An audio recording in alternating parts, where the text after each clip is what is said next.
Tonight, disappointed but not surprised. More reaction tonight to the scathing report on spending at MUN.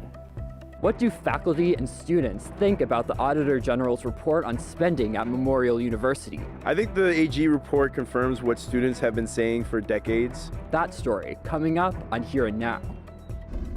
A big pool of money will soon be distributed to abuse survivors. Much of that abuse took place at Mount Cashel, but some victims were tormented as children at schools like this one. That was where the worst of it happened for me. The absolute worst. I still to this day can't believe what that man did to me. I'm Terry Roberts. That story coming up. Fixing the housing crisis in Gander, why dozens don't want the solution to come at the cost of the community's green space. This is CBC Here and Now.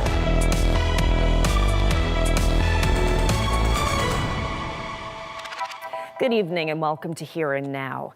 The public has a right to know about spending at Memorial University. That's according to the unions representing campus faculty and students.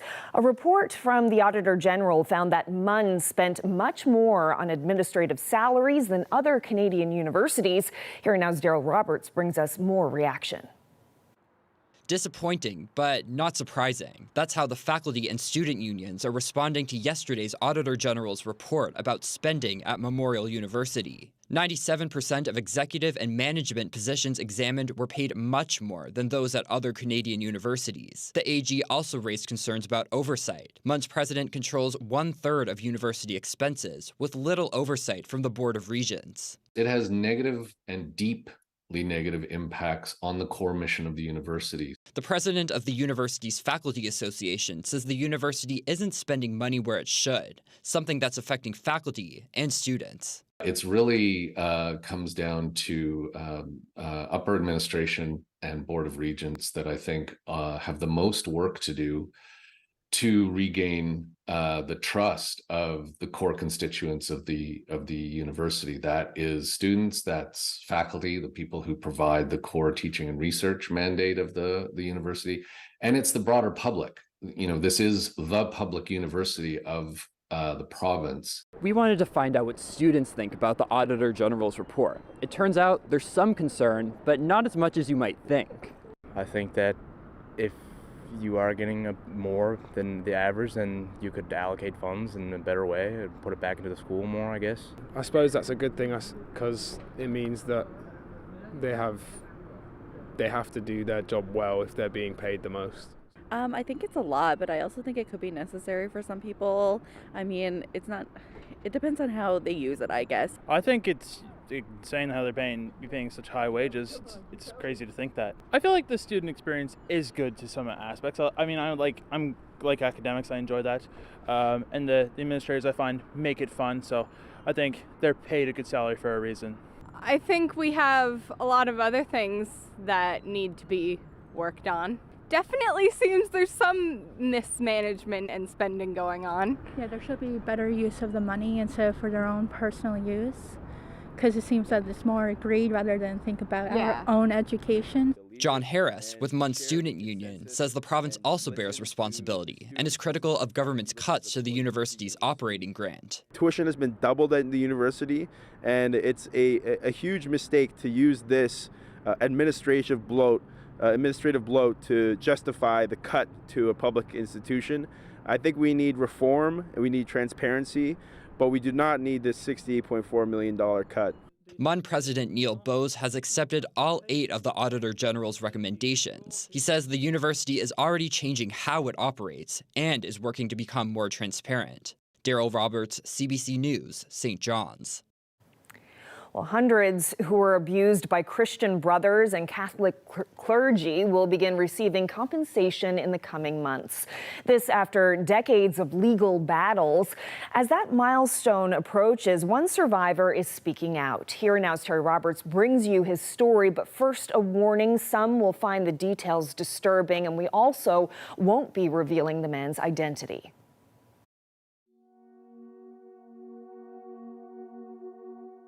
I had some good Christian brothers, but unfortunately it's the few And used the old cliche, one bad apple spoils the whole barrel. Well, in my case, it happened with that bastard Larry Angel. This is the first time he's stepped on this St. John's property in 55 years. It's not the threatening skies that send a chill up his spine. It's the sense of pain, anger, and shame forever connected to this place. Seeing this place, even passing by, driving by, I'll always look over and think, yeah, this is where it happened. This monument on Patrick Street, all that's left of the former Holy Cross all-boys school. For nearly 80 years, this school was run by the Irish Christian Brothers, a Catholic religious order. Holy Cross was known for its impressive athletics programs before it was destroyed by fire in late '69. But the symbolism on this monument has a different meaning for this man. As a 12-year-old boy in grade 7, he was sexually abused by a godlike authority figure, Brother Larry Angel, the school's principal, inside Angel's office. That was where the worst of it happened for me. The absolute worst. I still to this day can't believe what that man did to me. And other boys, I'm sure. Larry Angel is named as a tormentor by at least 4 abuse survivors. He was never charged, died long before the abuse scandal erupted. A decade ago, after years of burying the horrors deep, this former student's memories resurfaced. And all of a sudden, I'm reliving a horrific past, and I'm crying, I'm depressed, I'm suicidal, and everything else that goes with it. Translated from Latin, the school's motto, act manly. That wasn't an option for this victim, just a boy from a deeply religious family, a rat-infested house, hunger a constant presence. You don't go home and say anything about these brothers, because they can do no wrong. Now in his 70s, this man says Larry Angel took away part of his childhood and dashed his dream of becoming a teacher. I was afraid maybe, perhaps, a chance that I may have done something that was done to me and these kids. We can't say his name, but he's one of more than 200 abuse survivors awaiting compensation from the Roman Catholic Episcopal Corporation of St. John's. It's not known yet how much he'll be awarded, but he does know what he'll do with the money. The way it will mostly help me is my daughter.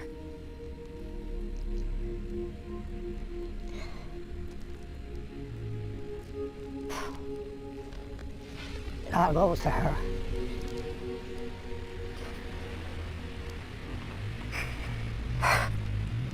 Sorry. Anyway, that's where it's going. I might buy a case of beer out of it, I don't know. Terry Roberts, CBC News, St. John's.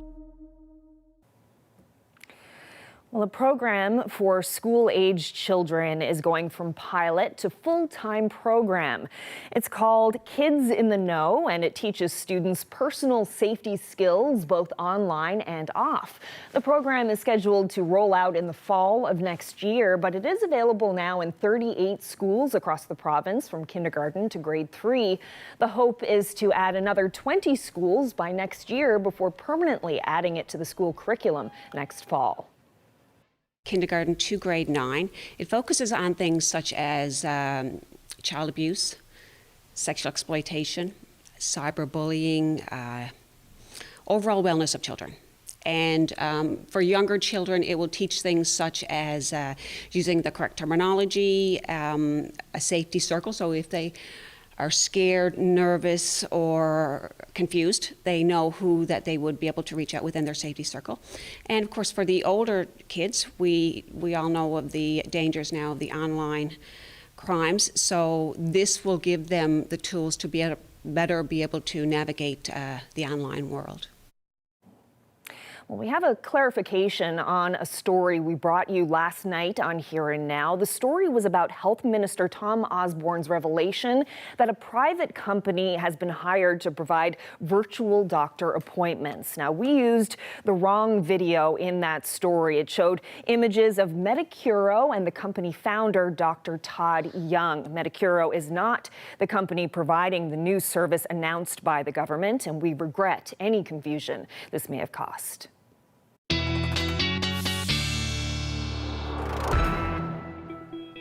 Good evening, Heather here with your weather. Taking a look outside here in St. John's. Sun starting to set, starting to get a little bit darker outside. Currently 4 degrees with winds from the west-northwest at 13 kilometers per hour.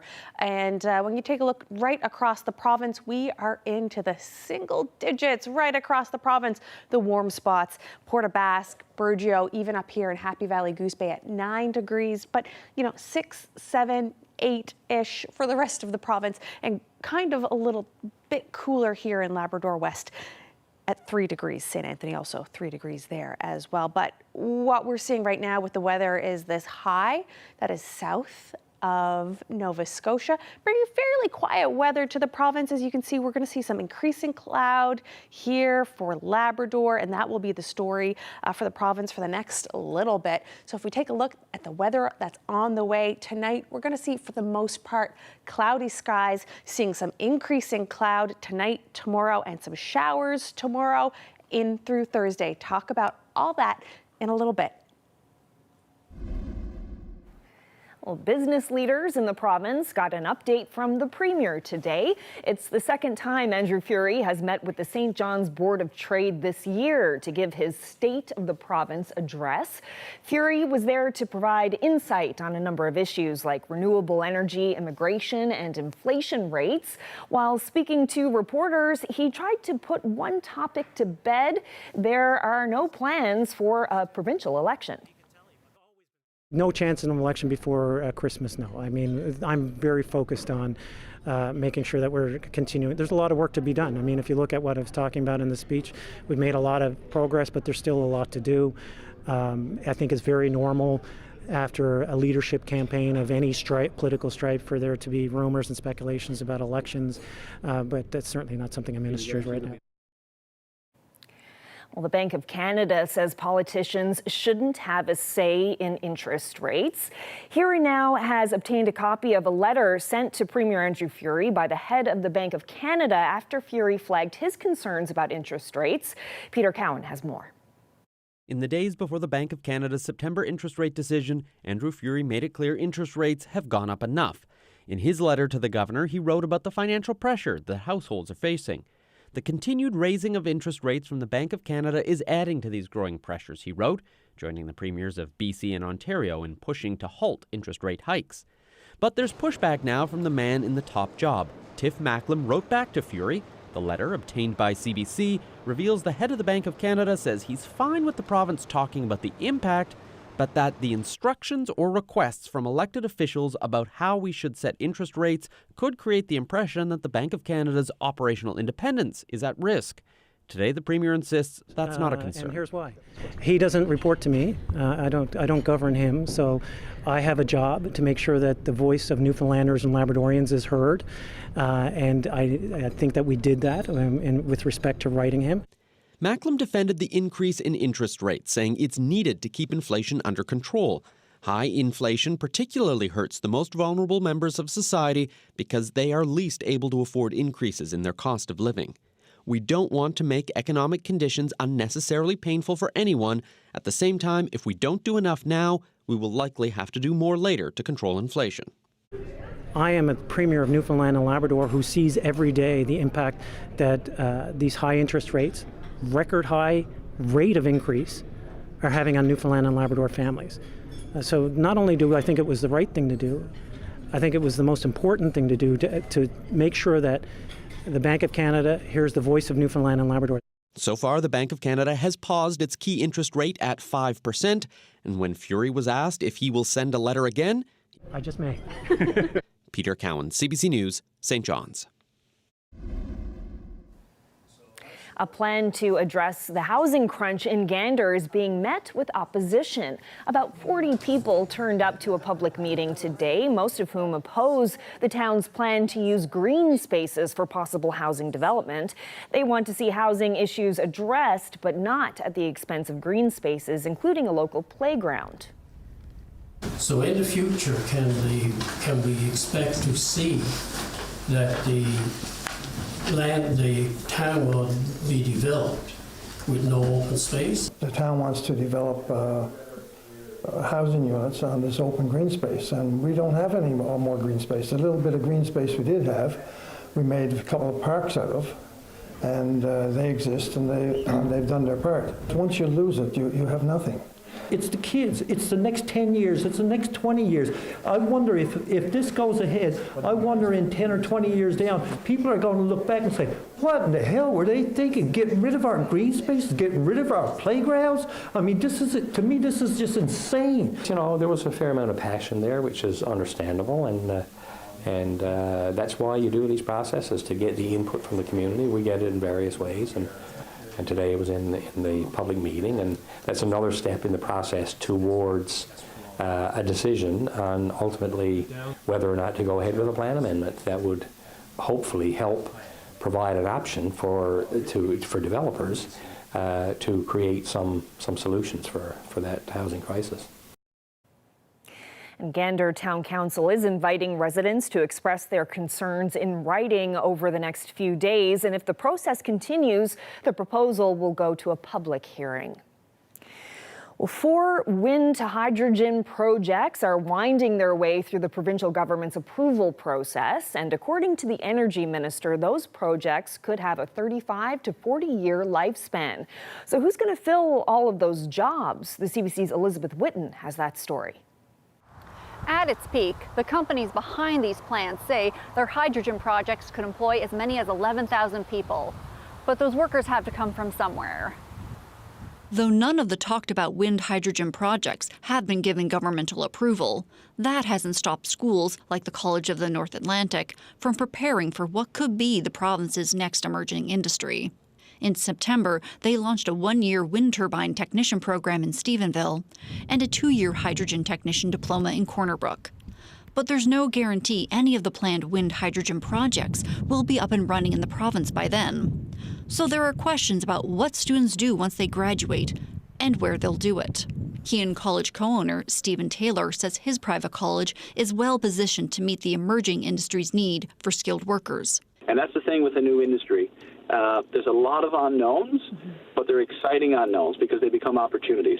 In an email to CBC News, Academy Canada's academic vice president, Lisa Lovelady, said, in addition to wind hydrogen-specific occupations, there will also be an increased need for construction trades. This is important to keep in mind because these trades are already in demand due to the impact of other projects and increased retirements, reducing the numbers of available workers.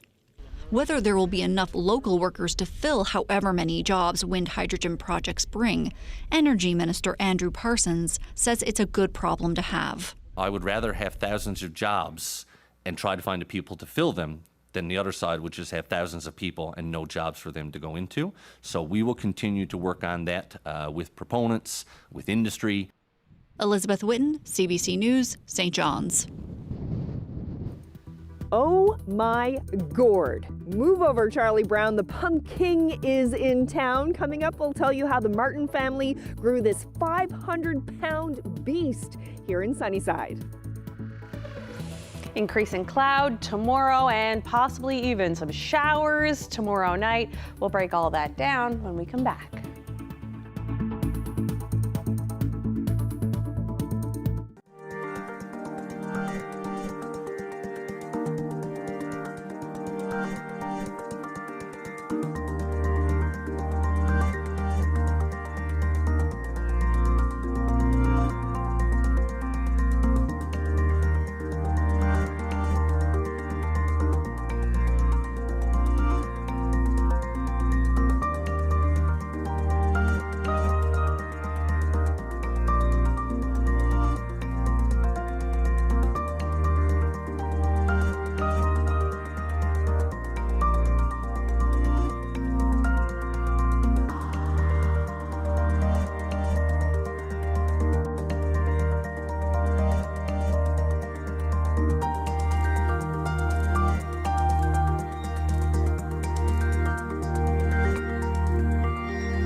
Heather is here now to look at the weather, and it was a pretty cool day in St. John's, but I did see the sun come out for a little while there.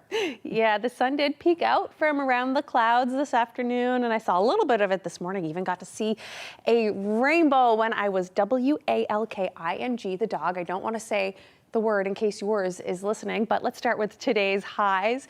6 degrees in St. John's, as warm as 10 and 11 on the southwest and west coast. 11 in Burgeo, that's the hot spot. 9 degrees for other parts of the west coast, Corner Brook to Deer Lake, and even in Happy Valley, Goose Bay. 7 degrees elsewhere, and in Labrador City, Wabush area, 4 degrees today.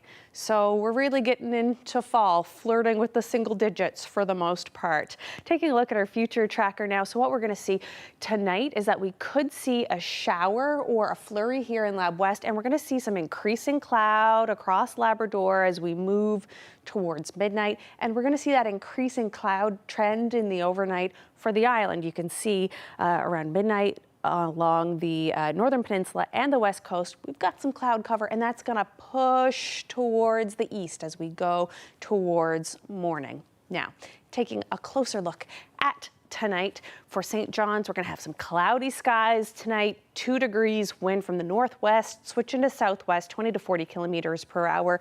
2 in Gander, as cool as 0 in Grand Falls, Windsor, but down on the south coast, it could drop below freezing for the Burin Peninsula. And what we're going to see tonight really is cooler temperatures anywhere that's inland, warmer for the most part along the coast. And what we see here as well is some more cloud on the west coast, possibly even a shower on the northern peninsula for St. Anthony and through the Straits. When we take a look at Labrador, tonight we'll see more cloud for the coast, for Nain, for Cartwright, 3 to 4 degrees, 2 degrees for Happy Valley, Goose Bay. And you could see a flurry, like I said, or a shower for Labrador West. Pretty well, 20 to 40 for your winds tonight. But on the northern peninsula, you could see your wind gusts possibly to 60 kilometers per hour at some point. Taking a look now at this is our freeze risk. So it could be quite cool in Labrador, of course. And we could see, again, like I was saying, that coolness in the interior tonight. Now, moving on to our future tracker for tomorrow. When we wake up, we'll see cloud cover over Labrador and western parts of the island. Pretty clear skies for the east, but as we move towards lunchtime, we'll see a lot of cloud, variable cloud, move across the island. And then this is what we have to watch tomorrow night.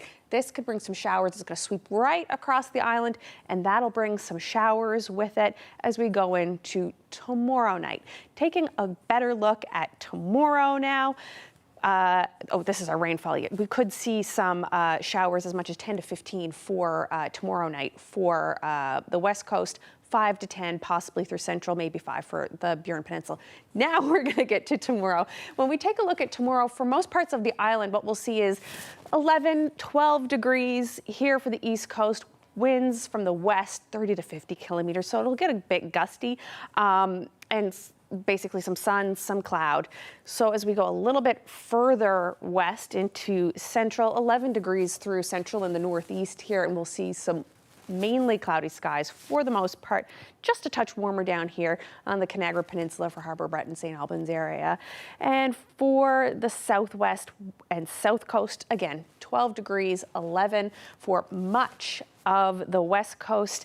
Could pick up a shower for the northern peninsula, dropping down to 9 degrees, sun and cloud for the northern peninsula. Could see a shower though.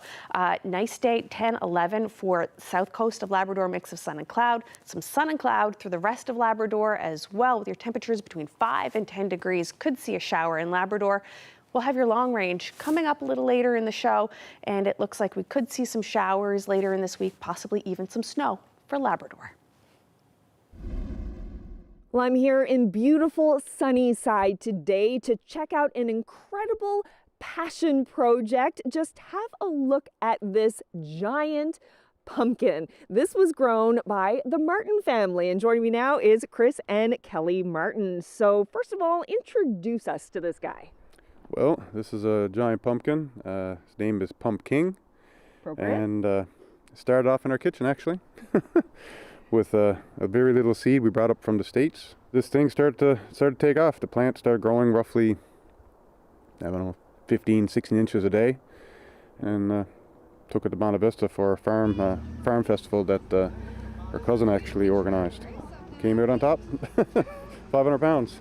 Wow, 500 pounds. So when you planted this pumpkin, when you started growing it, was this your intention? Did you want to grow a giant 500-pound pumpkin? We did. The bigger, the better. So in previous years, this is our fourth year growing a pumpkin, just a single pumpkin, because our goal was to grow a giant pumpkin. And this was obviously our most successful year. Last year was 155 pounds. So our goal this year was to double it. And well, we surpassed that. Mm-hmm. And we hope to continue to grow giant pumpkins every year. So we'll see how lucky we get. What kind of work goes into growing a pumpkin of this size? Because this isn't just luck. You didn't just luck into a particular seed that grew a 500-pound pumpkin. You have to put a lot of love and care into this, right? Very true. Also comes from the genetics of the seed, where you get the seed from. If you get a seed from, say, a 120-pound pumpkin, there's a chance you're not going to really surpass it. But you get one from like a 1,500 or 1,000 or 2,000 pound, then you have a better chance. But yeah, soil, weather, and the stuff you feed it really actually is a big part in the growth of it. How much time goes into that? Like, were you checking the seedling every day and just making sure all the conditions were perfect? Tell me about the commitment here. This has been a baby. There's a lot of hard work in growing a pumpkin. So lots of commitment. And of course, with Newfoundland climate, you can run into some troubles. So we've had to cover it up with blankets like a baby when it got cold. And Chris has had to come home from work on night shift when he realized it was getting cold because it wasn't covered up, and he'd had to take his break and drive home and see to the pumpkin. I mean, my kids don't even get that from him. Very true. So, it is a lot of commitment to a pumpkin growing this size, but it's a lot of fun. Work at the local school here, so a lot of the kids come by and get their picture taken with it, or talk to me about it if I see them. What do they say when they see the pumpkin? They can't believe it. They can't believe it's real. They're like, did you really grow that? So we've actually offered to donate some of our seeds to the school, and we're going to get these seeds put into one of their curriculums for next year, and we're going to hope that our local school can be in competition with us and try to grow a giant pumpkin, and so it's just a lot of fun. What will you do with it? None of that will go to waste. So we do hope to bake a lot. There'll be a lot of baking, and anything that I won't use or my family, we're going to we'll disperse through the community. If anybody would like to have some for their own personal baking, by all means, we're going to cut some up and have it ready in Ziploc baggies, ready to go. And our seeds, we're hoping most importantly to keep those and give those to whoever we can to try to make this a thing. We're hoping that we can get a lot more people growing pumpkins, and let's get some competition. So definitely. And also it's great for dog food and animals, horses, goats, chickens. Yeah. So none of it will go to waste. They'll be used. How big would you like to see the pumpkin get next year? If possible, I would like to see 1,000 pound. Like I said, 1,000 pound already happened on the island. Like my brother-in-law did 1,034 last year, I believe. I want to beat my brother-in-law. Yeah. His name's Les Lake. We're going to beat him. Challenge. Yeah, friendly family competition. But we want to, there's no reason why Newfoundland can't get on top of growing some giant pumpkins and get some competitions going like you see in other parts of Canada and the States. Yeah. Yeah, so bring it on. Bring on the pumpkins. Well, thank you so much for introducing us to the pumpkin. It's a very impressive pumpkin, and I look forward to seeing what you come up with next year. Yeah, thank you so much. Thank you. I'm excited. Scotiabank is gutting Newfoundland, both sections along the Trans-Canada and off in rural and remote areas.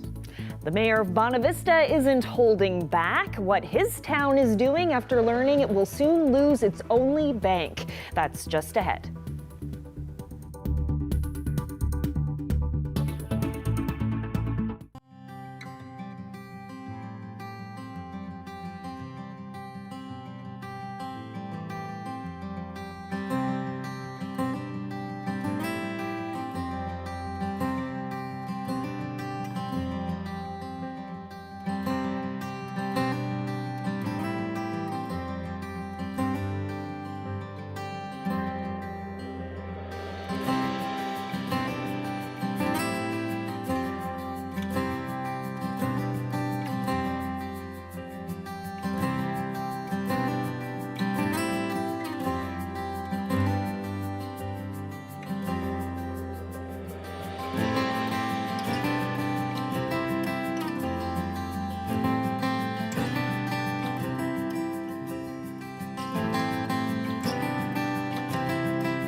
Efforts to boost the number of caribou are paying off.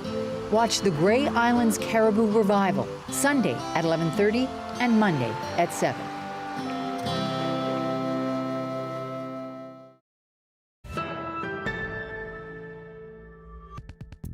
The town of Bonavista is taking action after learning that its one and only bank is shutting down next fall. Scotiabank's days are numbered. It's closing several branches in rural Newfoundland, including in Burgeo and Lewisport. John Norman is the mayor of Bonavista and chairs the Regional Chamber of Commerce, and he joins me now. So, Mayor Norman, the town spoke with the Scotiabank VP this morning, I understand. Can you describe what happened at that meeting?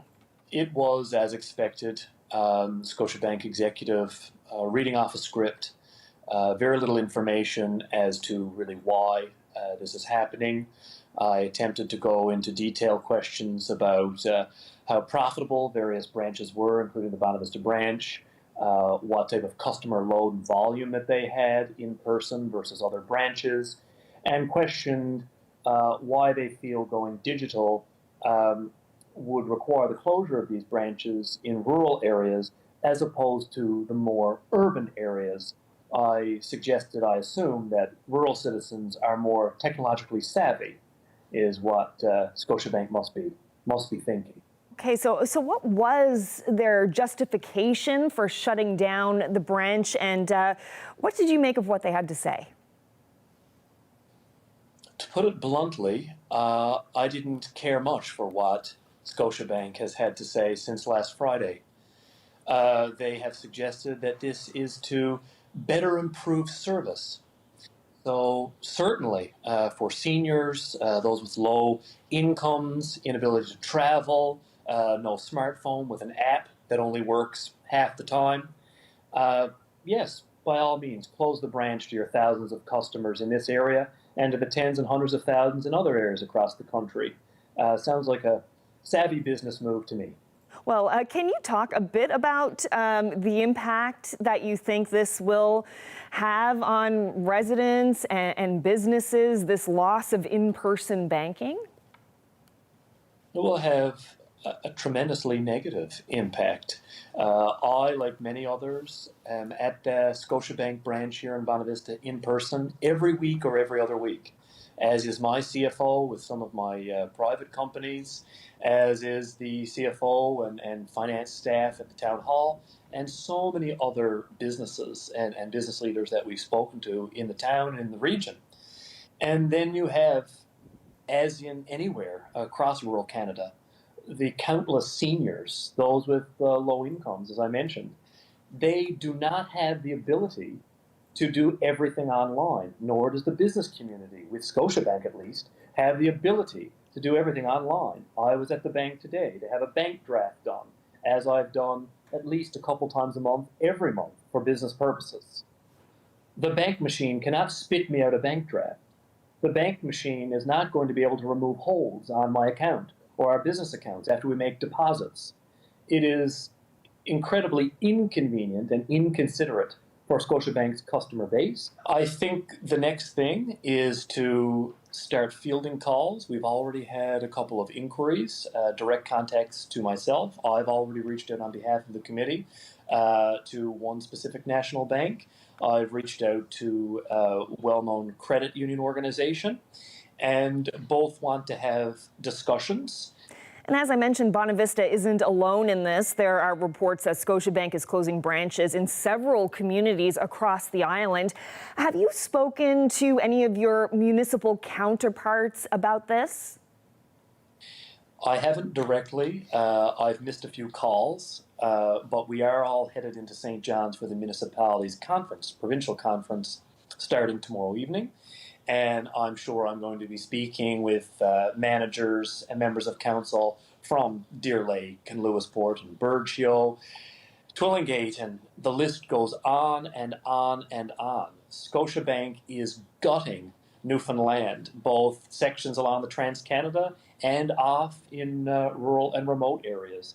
So many people are affected by this, and the province and the federal government, as I've left a message from my office with Minister Goody Hutchings, the rural economy of Canada is affected by these moves, and MNL has made statements similarly. This will have negative and serious ramifications for rural economic development and diversification going forward if we do not have financial institutions present within our regions. Not everything can be done by a faceless computer or a call center, as I was directed to by the Scotiabank VP today. I suggested that Scotiabank perhaps has something else in mind, and maybe they will operate the Scotiabank bus service that will be collecting all of its customers around the island and driving them to their nearest branches in future. Well, certainly more conversations to come on this topic. Mayor John Norman, thank you so much for your time. Thank you for having me. So just what banks are closing? We reached out to Scotiabank for confirmation. In addition to Bonavista, Burgeo, Lewisport, Twillingate, Deer Lake, Whitburn, Flowers Cove, and Grand Bank, all branches in those communities will be closing, and in-person banking will move to other nearby branches. Now, Scotiabank says it will share further details with customers directly in the coming weeks. Now, the Premier weighed in on this story today. His district of Deer Lake is losing its bank. Andrew Furey says he's hoping to have, at the very least, a call with Scotiabank. For businesses leave the province, we're concerned, and we've reached out to Scotiabank to have a discussion about if it's permanent, if it's a business move, if it's a strategic move, and looking forward to having those conversations. Do you have an exact number on how many branches are moving out of the province? I don't know. I believe there's one in my district, Deer Lake. I talked to the town council of Deer Lake yesterday about it, and so there are others. Bonavista, for example, I know the mayor has been out, as he should, talking about it in public, and there are others around the province, but I don't know the exact number off the top of my head. This is just not a report that collects dust on a bookshelf. They have to action some of the items in this report. Well, more on the AG's scathing report on university spending. Should students and staff be worried about the province pulling back on funding? The answer is just ahead.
More reaction now from the Auditor General's highly critical report on finances at Memorial University. Overspending, inefficiencies, a lack of oversight, those are just some of the issues highlighted in yesterday's report. As we told you earlier, MUN's Student Union and its Faculty Association both worry those problems might prompt the province to pull back on its funding to Memorial. Radio Canada's Patrick Butler put that concern to the Premier today. Not at all. We asked for the AG report. The government requested the AG report into Memorial. To my understanding, it's the first time Cabinet has asked the Auditor General to go in and review the finances and governance structure of Memorial University of Newfoundland and Labrador. Let me be very clear. Memorial is a key pillar of Newfoundland and Labrador. And we need to make sure that while we're achieving the accountability that is required, while we're achieving the fiscal prudence that is required for students. By the way, if you look at those numbers, there's a large portion of students' fees that go to administrative burden above the national average. That was one of the most concerning parts for me. So we need to make sure that we're protecting the university's reputation, protecting the students, while achieving the real and necessary degree of accountability and fiscal prudence, all in the best interest of the students and the reputation. Should MUN be worried about its budget after this report? Oh, I'm meeting with the President this afternoon to discuss the report, to see his take on the report.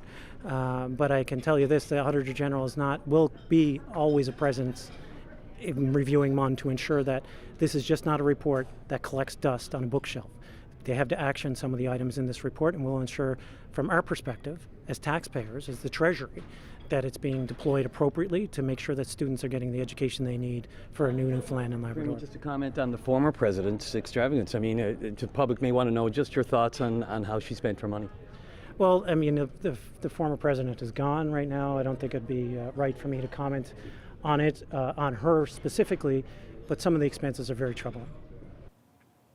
Still with this story, as we heard earlier, the student union wasn't surprised by the findings of the AG's report on spending at MUN, and neither was the university's Faculty Association, who says the Board of Regents is meant to oversee spending, and it failed to do so. Both spoke with Here and Now's Daryl Roberts. I think the AG report confirms what students have been saying for decades and what the student unions have been saying for decades as well.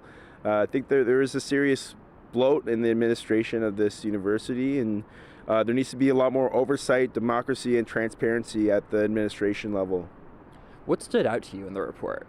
I think that the use of search firms, corporate headhunters, to the tune of $1.1 million, I think is a glaring example of where there's waste. I think in our executive team, we need leadership.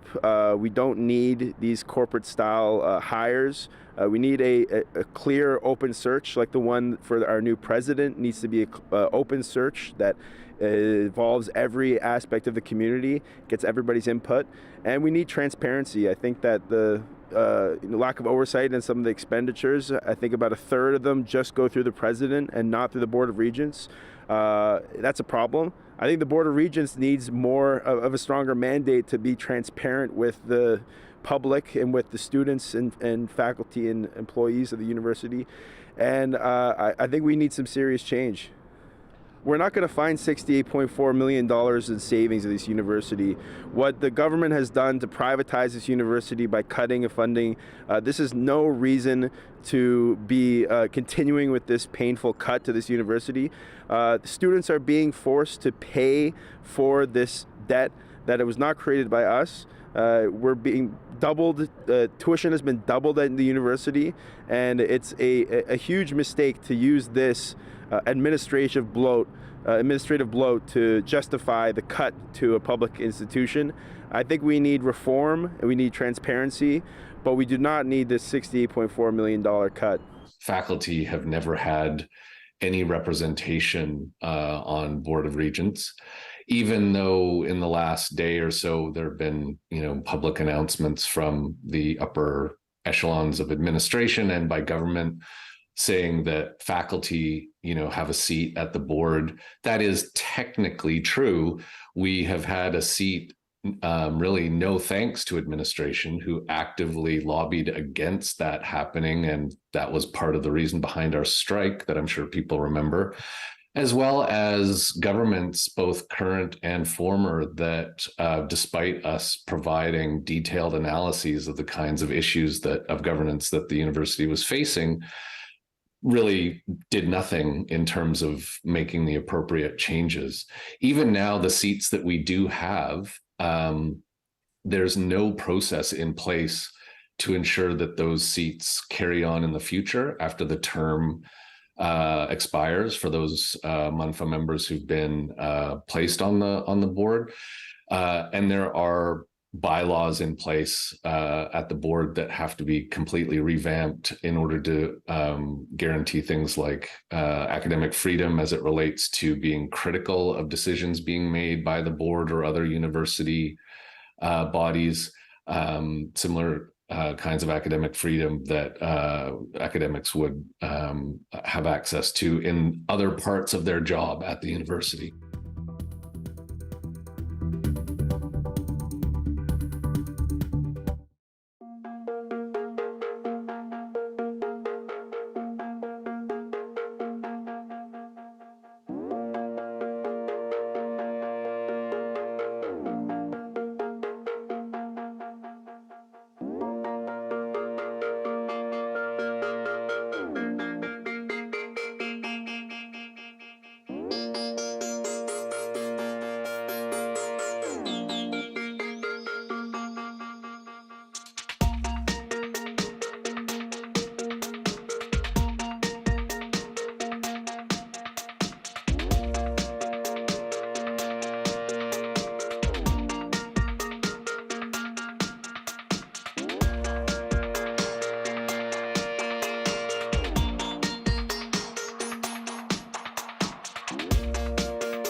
The National Hockey League is dropping a ban on players using tape to back social causes.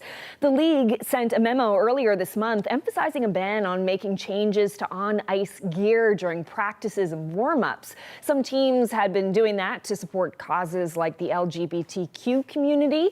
The NHL introduced the ban on Pride tape and specialty jerseys after several players sparked controversy for sitting out of Pride night activities.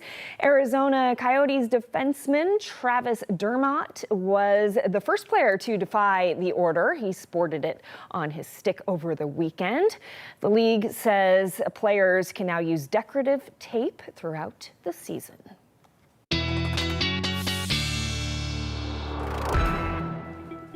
All right, so now it's time to have a look at the long-range forecast. Any nice weather on the way? Any sunshine?